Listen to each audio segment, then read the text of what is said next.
तो बोला कि वापस हम घर कैसे जावे ये कोई नहीं जानता। क्यों नहीं जानता है? क्यों भूल जाते हैं ये बात? जन्म मरण चक्र में आने वाले, जन्म मरण चक्र में आने वाले हैं, इसलिए भूलते हैं। क्योंकि पतित बन जाते हैं। जन्म मरण के चक्र में आने से अज्ञानी अपने अनेक जन्मों को भी नहीं जानते, अपने बाप को भी नहीं जानते, सृष्टि के आदि मध्य अंत को भी नहीं जानते। न जानने के कारण अज्ञानता में बुद्धि फंसी रहती है, इसलिए वो नहीं जानते, पतित बन गए हैं। चाहे कोई साधु हो, संत हो, महात्मा हो, एकदम सब पतित हैं, एकदम। तो पतित होने के कारण, पतित माने ये पतित हुआ और ये ऊपर जा रहा है, तो बुद्धि नीचे गड्ढे में गई, गड्ढे में जाने की आदि बन गई या ऊपर जाती है? जन्म जन्मांतर क्या हाल होता है? पुरुष शरीर छोड़ता है तो किसकी याद आ जाती है अंत समय में? जो सारा जीवन याद किया होगा वो ही याद आ जाता है।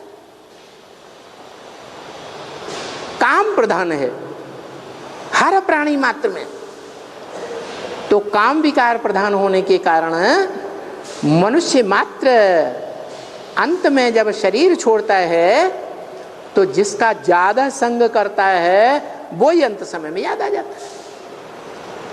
पुरुष स्त्री को याद करता है तो स्त्री का वो चोला याद आ जाता है, जो स्पेशलिटी स्त्री चोले में दिखाई जाती है। और स्त्री याद करती है सारा जीवन जिसको, जिससे सुख मिलता है, तो वो पुरुष चोला याद आ जाता है। तो अंजाम क्या होता है? अंतमते सुगते हो जाती है। स्त्री को पुरुष का चोला मिलता है, पुरुष को स्त्री का चोला मिलता है। तो जन्म जन्मांतर क्या किया है? जन्म जन्मांतर क्या किया? बुद्धि को कहां फंसाया? अरे गड्ढे में फंसाया या ऊपर ले गए जहां आत्माओं का घर है, पतित पावन बाप का घर है। बुद्धि की पहुंच कहां हुई है? गड्ढे में हुई।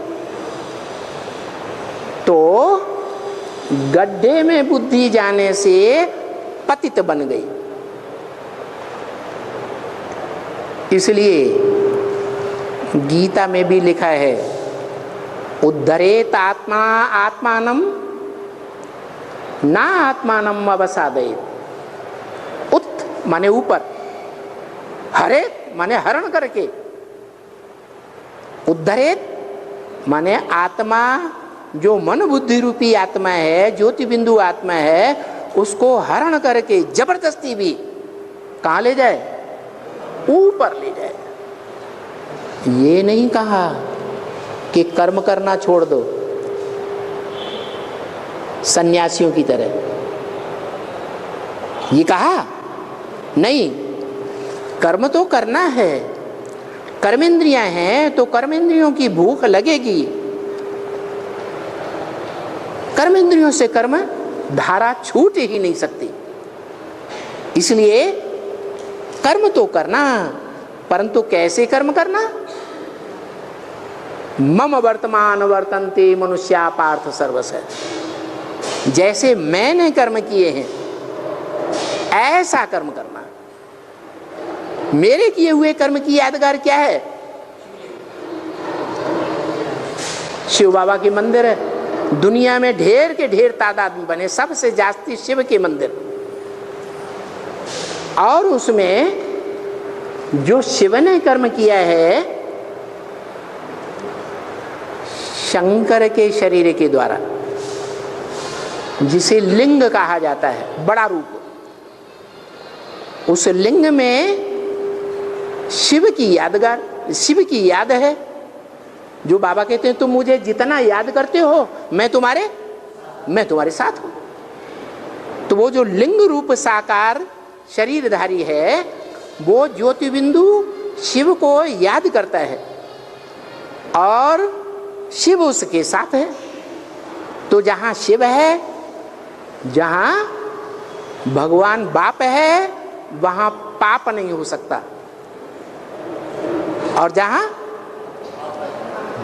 बाप नहीं है वहां पाप ही पाप होगा। तो सिर्फ ये कहते हैं कि आत्मा का पतन नहीं होना चाहिए, आत्मा गड्ढे में जाने वाली न बने, आत्मा को ऊपर ले जाने का प्रयत्न करना चाहिए, ऐसा अभ्यास करना चाहिए। उद्धरेत आत्मा आत्मानम, मन बुद्धि रूपी आत्मा को आत्मा के स्मृति से ही ऊपर ले जाए, और नाम आत्मानम साधेत, आत्मा को नीचे न गिरने दे। अगर नीचे गिरते हैं कि अभ्यासी बनी है 63 जन्म, तो अभ्यास तो करना पड़ेगा ना, कि नहीं करना पड़ेगा? भले ये मन जो है वो बहुत प्रबल है, लेकिन उस प्रबल मन को भी कंट्रोल किया जा सकता है स्मृति से, अभ्यास से। और अभ्यास तभी पक्का होगा जब इस धंधाधोरी वाली दुनिया से बुद्धियोग पूरा पूरा टूट जाए। धंधे धोरे वाली दुनिया में बुद्धि लगी रहे, भौतिकवादी दुनिया में बुद्धि लगी रहे, और अध्यात्मवादी बन जाए। अधि माने अंदर, आत्मा माने आत्मा, जो अंदर आत्मा है उसकी स्मृति में पक्के हो जाए, ये हो ही नहीं सकता।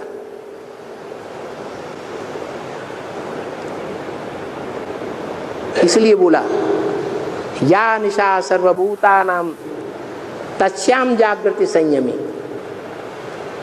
संयमी माने इंद्रियों का यमन करने वाला, इंद्रियों को वश में करने वाला। वो संयमी क्या करे? दुनिया वाले जिस अज्ञानता की भौतिकवादी रात्रि में जागरण करते हैं, आंखें खोल करके भौतिकवादी दुनिया को देख रहे हैं, ये महलमानियां, ये जहाज, क्या क्या दिखाई पड़ता रहता है। वो दुनिया संयमी के लिए रात्रि है। उस रात्रि में संयमी सोते हैं, और सर्वभूतेषु, बाकी सब प्राणी उस रात्रि में जागते हैं। कौन सी रात्रि? अरे भौतिकवाद की रात्रि। और आध्यात्मवाद जो है वो रोशनी की दुनिया है। आदि माने अंदर, आत्मा माने आत्मा, उसे कहते हैं आध्यात्मवाद।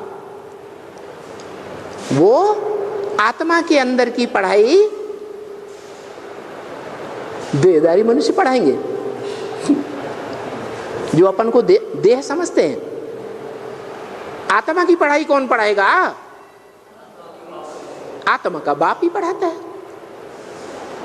तो आत्मा की जो पढ़ाई, जिसे आध्यात्मवाद कहा जाता है, उसमें योगी लोग जागरण करते हैं। वो योगियों का दिन है। जागरण कैसे करेंगे? अपन को आत्मा समझ है, कर्मेंद्रियों से कर्म करते हुए भी परमपिता परमात्मा को याद करना, पक्की पक्की प्रैक्टिस करना। ऐसी प्रैक्टिस करना जैसे हवा से रहते स्थान पर दीपक बिना हिले डुले जलता रहता है, एकाग्र हो करके। ऐसे आत्मा की ज्योति विद्युत की स्मृति निरंतर बनी रहे परमपिता परमात्मा के साथ। माया का झोंका नजदीक ना आने सके,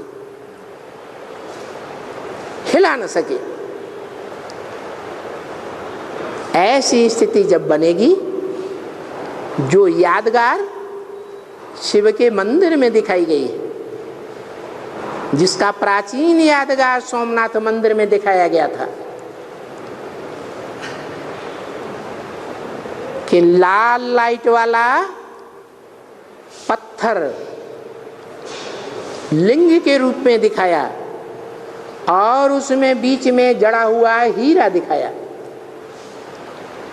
वो हीरा शिव की स्मृति की यादगार है और लिंग साकार स्वरूप की यादगार है।